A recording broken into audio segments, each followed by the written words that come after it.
大家好，我是慧慧。冬吃萝卜夏吃姜，冬天都要多吃一点白萝卜。下面这个做法，10个人里面有9个人喜欢吃。下面我们来一起看一下怎么做的吧。首先准备一些黄豆，这个黄豆呢是我提前1个晚上泡好的，这样轻轻的一捏它就能碎，这样就行了。把它控水捞出，放到蒸屉上面，用手把它铺平，上面戳些小洞。盖上盖子，大火把水烧开，再蒸20分钟，确保能把黄豆蒸熟。萝卜清洗干净，去掉两头，然后用叉子把萝卜的全身都给它按摩一下，这样子非常的入味儿，而且没有辛辣味儿。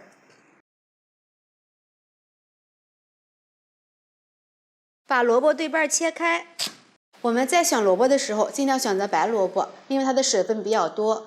在萝卜的两端垫上一双筷子，用刀给它切一下。这里需要注意的是，千万不要切断，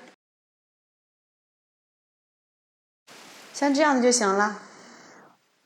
把萝卜放入大盆里面，放入1大勺的白糖，再用手给它搓均匀，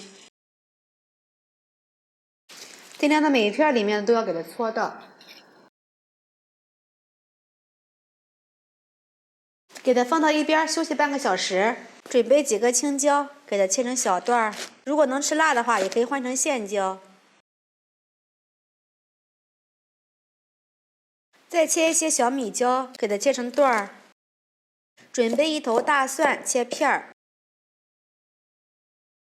生姜切片儿，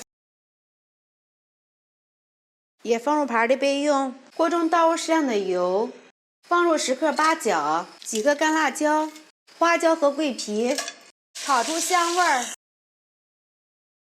炒香之后，倒入100克的生抽、50克的米醋、1大勺的食用盐，适量的胡椒粉，把汤汁熬开。熬开之后，关火晾凉备用。现在这个萝卜呢已经腌好了，已经出了很多水分，把它攥干。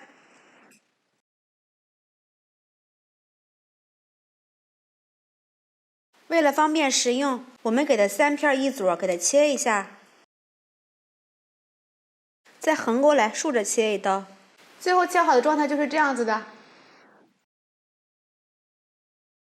放入大碗里，再倒入蒸好的黄豆。